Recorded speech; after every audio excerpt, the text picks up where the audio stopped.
토레스 사전 계약 기록이 투싼을 이겼을 정도로 잘 나오면서 쌍용차 분위기가 상당히 좋습니다. 인수전 분위기도 반사의 이익을 보고 있는 것 같고요. 숫자로 된 성과를 만들어버리니까 여론도 다시 살아나기 시작했습니다. 그런데 쌍용차의 문제점은 항상 뭐였나요? 안 맥히실 수도 있지만 쌍용차는 언제나 시장을 개척하는 역할을 해왔습니다. QM3랑 트랙스가 열어준 한국 소형 SUV 시장의 부흥을 티볼리가 이끌었고요. 그랜저를 넘어서는 플래그십 세단 시장을 열어준 체어맨, 고급 SUV 시장을 열어준 무스와 렉스턴까지 쌍용차는 항상 선구자 위치였습니다. 그런데 이건 옛날 얘기고요. 이제는 현대차 그룹이 예전과는 비교가 안 될 정도로 큰 회사가 됐습니다. 전세계 5위 그룹을 쌍용차가 감당할 수도 없고, 쌍용차가 이 정도 규모로 크다는 건 쌍용차가 지금 뭘 해도 금방 따라잡힐 수밖에 없다는 소리거든요. 결국 그 시절을 이끌었던 차들 지금 다 어떻게 됐나요? 체어맨은 단종됐고, 무스도 단종됐고, 티볼리는 몰락했고, 렉스턴은 1년에 6,000대도 안 팔리는 차가 됐습니다. 이쯤 되면 걱정되지 않으세요? 지금 토레스 분위기가 상당히 좋은데 1, 2년만 지나면 똑같이 몰락할 수도 있다는 거잖아요. 저도 이게 좀 걱정됐는데 이번에는 기대를 좀 해봐도 될 것 같더라고요. 쌍용차가 토레스 출시에 힘입어서 앞으로 출시할 신차만 토레스 포함 4종이나 됩니다. 이건 글로벌 기업인 르노보다도 한국 신차 출시 계획이 탄탄한 겁니다. 오늘은 쌍용차가 출시할 신차, 그리고 이 신차 라인업 구성 제한까지 순서대로 살펴보겠습니다.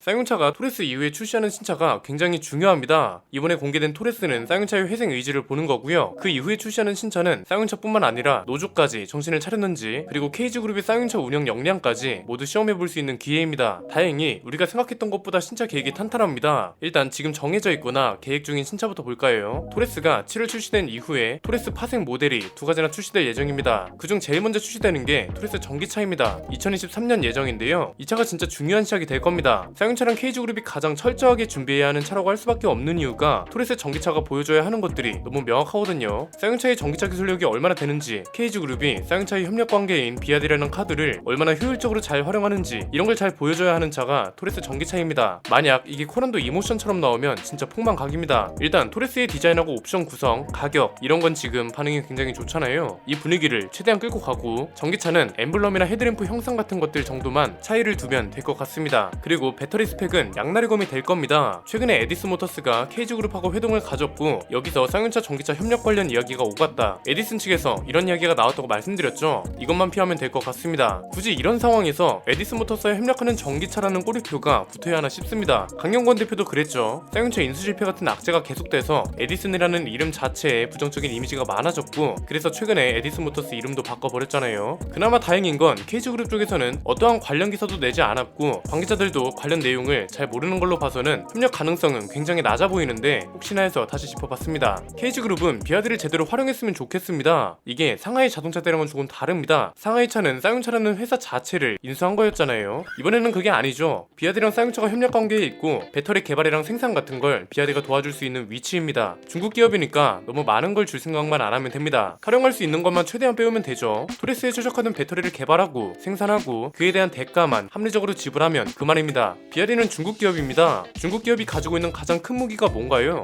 원자재 수급이죠. 이건 해결 과제이기도 하면서 잘 활용하면 무기가 될 수도 있는 겁니다. 배터리 원자재도 중국 의존도가 높고, 심지어 반도체 원료도 중국 의존도가 굉장히 높습니다. 비아디를 통해서 이런 걸 어떻게 활용할 수 있을지 충분한 연구를 해줬으면 합니다. 이게 전기차의 시작이라 해도 과언이 아니기 때문에 기반을 탄탄하게 다져줬으면 좋겠네요. 토레스 전기차 이후로 나오는 건 토레스 픽업 트럭입니다. 쌍용차가 이제야 브랜드 위치를 제대로 파악하기 시작했다는 생각이 듭니다. 쌍용차가 지금 그나마 살아남아있는 이유가 렉스턴 스포츠 때문이라고 해도 될 정도죠. 토레스 픽업 트럭 출시 시기도 괜찮습니다. 지금 기아도 전기 픽업 트럭을 내놓는다고 하죠. 비슷한 시기에 토레스 픽업 트럭도 전기차로 나올 예정이라고 합니다. 쌍용차 최초의 전기 픽업 트럭이 탄생하는 거죠. 여기도 틈새 시장입니다. 렉스턴 스포츠랑 크기가 비슷한 게 콜로라도 같은 차들이죠. 얘네들은 미드 사이즈 픽업 트럭이고, 토레스 픽업 트럭은 이거보다 작습니다. 굳이 따지자면 현대차가 미국에 출시한 산타크루즈랑 비슷한 크기겠죠. 다행히 현대차가 산타크루즈를 국내에 출시하지 않겠다고 했고, 이건 결국 비어있는 시장이라는 말이기 때문에 충분히 성공 가능성이 있죠. 토레스도 사실상 비어있는 시장에 진출했기 때문에 성공한 거라고 보거든요. 이런 디자인을 가진 SUV도 없었고, 호란도랑 렉스턴 사이에 위치하는 거잖아요. 이 소리는 결국 투싼하고 산타페 사이, 스포티지랑 소렌토 사이에 위치한다는 말하고 똑같고, 이 사이는 틈새 시장이죠. 토레스 픽업 트럭도 이런 전략을 끌고 갈 수 있는 차라서 가격이랑 마케팅만 받쳐주면 렉선 스포츠처럼 쌍용차를 이끌어갈 수 있을 걸로 보입니다. 토레스 파생 모델 말고도 중요한 신차가 또 있습니다. KR10인데요. 여기서부터는 새로운 신차 전략 제안까지 같이 해보겠습니다. 토레스가 제이백으로 불리던 시절부터 무쏘라는 이름을 절대 쓰면 안 된다고 말씀드렸습니다. 제이백이 무쏘 이름을 업고 갈 만큼 상위 모델도 아니고 괜히 무거운 이름 때문에 평가자로 될 수 있다는 게 가장 컸습니다. 그 예시로 티블리 디자인으로 나온 코란도를 말씀드렸죠. 사용차가 제가 한 이야기를 들었을지는 모르겠지만 어쨌든 말씀드린 대로 무쏘가 아닌 토레스라는 이름으로 나와줬고 다행히 숫자로 증명할 수 있는 성과까지 좋게 나왔습니다. KR10은 반대입니다. KR10은 무조건 코란도로 나와줬으면 합니다. KR10 디자인을 한번 볼까요? 렌더링 이미지이긴 하지만 누가 봐도 코란도스러운 디자인이죠. 타이어 사이즈 같은 건 당연히 작아지겠지만 실루엣을 보세요. 전형적인 지프형 SUV잖아요. 보닛은 짧게 뻗고 뒷창문하고 트렁크는 가파르게 떨어지는 형태. 이건 코란도의 상징이기도 했습니다. 자, 토레스가 여기서 중요한 힌트가 됩니다. 쌍용차는 티블리를 시작으로 패밀리 룩을 세대 교체했습니다. 이번에는 토레스가 패밀리 룩 세대 교체 시작이 될 겁니다. 앞으로 나오는 쌍용차는 토레스 패밀리 룩을 적용받습니다. 그래서 KR10도 스케치에서 이미 토레스의 코란도 버전이라는 게 느껴지는 거겠죠. 실제 차가 나와도 토레스랑 비슷한 분위기일 거고 이건 굉장히 좋은 방향입니다. 디자인 정체성이 이제야 좀 쌍용차답고 다른 브랜드에서는 찾아볼 수 없는 매력이기도 하니까요. 그리고 코란도로 꼭 나와야 하는 이유가 무쏘는 뭔가 좀 조건이 많았습니다. 그 시절 무쏘는 고급 SUV의 대명사였기 때문에 엔진 라인업부터 옵션, 고급감, 디자인 모든 걸 다 잡으면서도 가격까지 착하게 나와줘야 한다는 조건이 있었습니다. 아마 토레스가 무쏘로 나왔으면 1500cc 터보 가솔린 엔진이라는 것부터 난리가 났을 겁니다. 그런데 코란도는 그렇지 않죠.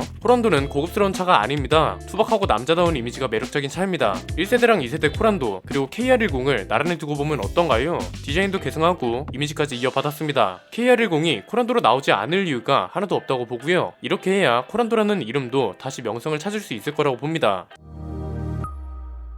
자, 그러면 지금 팔리고 있는 중볼리는 어떻게 해야 할까요? 뭘 어떻게 하냐? 무조건 단종시켜야지 이렇게 생각하시는 분들이 많으실 겁니다. 그런데 이건 좀 섣부른 판단인 것 같습니다. 코란도 판매량이 쌍용차 내에서 처참한 수준은 아닙니다. 작년 판매량을 한번 볼까요? 판매량 비중을 보면 렉선 스포츠가 38%나 되고요. 티블리는 19.9%, 코란도는 15%입니다. 판매량이 아닌 판매 비중을 보는 이유는 간단합니다. 쌍용차 내에서 15%만큼 중요한 위치라는 걸 알 수 있거든요. 그래서 지금 팔리고 있는 코란도는 단종시키지 말고요. 어차피 KR10이 나올 때쯤이 딱 페이스리프트가 되어야 할 시기거든요. 페이스리프트 시키면서 아예 이름도 바꿔버리면 될 것 같습니다. 토레스처럼 아예 새로운 이름으로요. 그랜드 티블리 이런 것도 피해야 합니다. 티블리 꼬리표를 떼는 게 굉장히 큰 과제거든요. 독자적인 모델로서 가져갈 수 있는 좋은 이름을 논의해 보시는 게 좋을 것 같습니다. 코란도도 이미지만 개선하면 충분히 경쟁력을 만들 수 있습니다. 도심형 SUV들도 지금 기회가 뚜렷한 게 현대기아차 대기 기간이 너무 심각합니다. 이 반도체 대란이 길게는 3년 넘게 지속될 거라는 전망도 나옵니다. 그래서 계약자들한테는 대안이 필요한 상황인데 그 대안으로 지금 팔리고 있는 코란도는 뭔가 그냥 싫습니다. 그냥 그런 겁니다. 아무리 차가 좋고 가격이 착해도 괜히 욕먹는 차를 돈 주고 사기는 싫거든요. 지금 코란도는 페이스리프트를 과감하게 하면서 티블리 꼬리표를 떼고 이름도 아예 바꿔버리면 또 다른 신차 효과를 이어갈 수 있지 않을까 합니다. 그리고 여러가지 경로를 통해 들은 바로는 이번에 토레스에 들어가는 엔진하고 변속기 세팅을 굉장히 잘했다면서요. 직접 타봐야 알겠지만 이 세팅값에 대한 평가가 좋으면 코란도 페이스리프트 모델에도 그대로 넣으면 되잖아요. 이렇게 되면 굳이 욕먹을 일도 없어지죠. 그래서 토레스 전기차, 토레스 픽업 트럭, KR10 그리고 지금 팔리고 있는 코란도는 이런 전략을 고려해줬으면 하고요. 그러면 나머지는 어떻게 해야 하냐? 이건 냉정하게 따져야 하는 부분이라고 생각하는데요. 일단 지금 상황에서는 돈이 되는 차부터 손을 대는 게 맞다고 봅니다. 사실 티볼리는 지금 새로 출시한다고 해서 쌍용차한테 큰 도움이 될 것 같지는 않습니다. 작은 차는 마진이 많이 남지도 않고 시장에 큰 영향을 주지도 못하거든요. 결국 남은 건 렉스턴이랑 렉선 스포츠인데 이건 두 가지일 것 같습니다. 만약 토레스랑 KR10 같은 차들 때문에 매출이 늘고 적자도 개선이 됐어요. 이렇게 되면 분명 투자자들도 생길 겁니다. 여기에 KG그룹이 지원하는 운영 자금까지 생각하면 플래그십 모델을 재정비할 수 있지 않을까 싶습니다. 지금 플래그십 모델 역할을 렉스턴이 하고 있는데 렉스턴은 토레스 대자로 나오기에는 조금 애매합니다. 완전 오프로드에 어울리는 차도 아니고 원래 렉스턴이라는 차 자체가 고급스러운 SUV를 원하는 사람들이 타는 차였잖아요. 팰리세이드나 모하비를 참고하기보다는 차라리 그랜드 체로키 있죠. 이 차를 많이 참고해서 렉스턴이 재탄생했으면 합니다. 그랜드 체로키 같은 옵션이나 상품성을 따라가라는 게 아니고요. 지프 내에서 그랜드 체로키의 위치나 이미지가 어떤지를 잘 파악해 보자는 겁니다. 랭글러라는 차가 브랜드 정체성을 끌고 가고 있지만 그랜드 체로키는 그렇다고 완전 지프 형태로 나오지 않았죠. 오히려 도심형 SUV에 훨씬 가까운 차입니다. 그런데 어떻게 지프스러운 이미지를 갖고 있는 건가 봤더니 그릴 디자인을 똑같이 가져가더라고요. 토레스에도 세로형 그릴이 적용됐잖아요. 이걸 중심으로 헤드램프 같은 건 도심형 SUV 디자인이 필요하다는 거죠. 그러니까 쌍용차한테는 정통 SUV 패밀리룩하고 도심형 SUV 패밀리룩 두 가지가 필요하다는 겁니다. 그 중에서도 도심형 SUV는 무조건 렉스턴 렉선에 먼저 적용해야 합니다. 렉선에 먼저 적용한 다음에 티블리로 내려가야 한다는 건데 이게 별거 아닌 것 같아도 진짜 중요합니다. BMW가 3 시리즈를 시작으로 패밀리 룩을 파생시키고 벤츠가 S클래스를 시작으로 패밀리 룩을 파생시키는 데에는 다 이유가 있는 겁니다. 티볼리부터 새로운 디자인이 적용되면 어떻게 나오든 렉선은 티볼리 대자가 되는 겁니다. 차라리 티볼리가 렉선 소자가 되는 게 훨씬 낫죠. 렉선이 이렇게 정리가 되면 렉선 스포츠도 방향이 잡힙니다. 그랜드 체로키 디자인을 보면 픽업 트럭으로 나와도 전혀 어색하지 않거든요. 렉선도 마찬가지입니다. 토레스 디자인이랑 도심형 SUV 이미지를 잘 결합하면 픽업 트럭으로 만들어도 이상하지 않을 겁니다. 이런 식으로 나아가면 라인업 정리는 충분할 것 같고요. 이런 라인업이 정리가 될 때쯤 토레스는 연식 변경이나 페이스 리프트를 내놔야겠죠. 이때 헤드업 디스플레이랑 프리미엄 스피커 옵션 같은 것도 선택할 수 있게 해주고, 이렇게 되면 쌍용차 라인업이 전체적으로 굉장히 안정적으로 자리 잡을 수 있을 것 같습니다. 브랜드 정체성도 지키면서 매출을 끌어올리는 캐시카우 모델들도 존재하는 거니까요. 만약 렉선 풀체인지가 필요할 때쯤 재정 상황이 부담스럽다 싶으면 그 아래에 있는 모델들부터 집중하면 될 것 같네요. 지금부터 시작이고 오늘 살펴본 것처럼 기회가 없는 게 아니라서 제대로 잡아갔으면 합니다. 오늘 내용은 여기까지입니다. 내용이 유익하셨다면 구독과 좋아요 알림 설정 부탁드립니다. 저는 김승현 안PD의 스포일러 안PD였습니다. 감사합니다.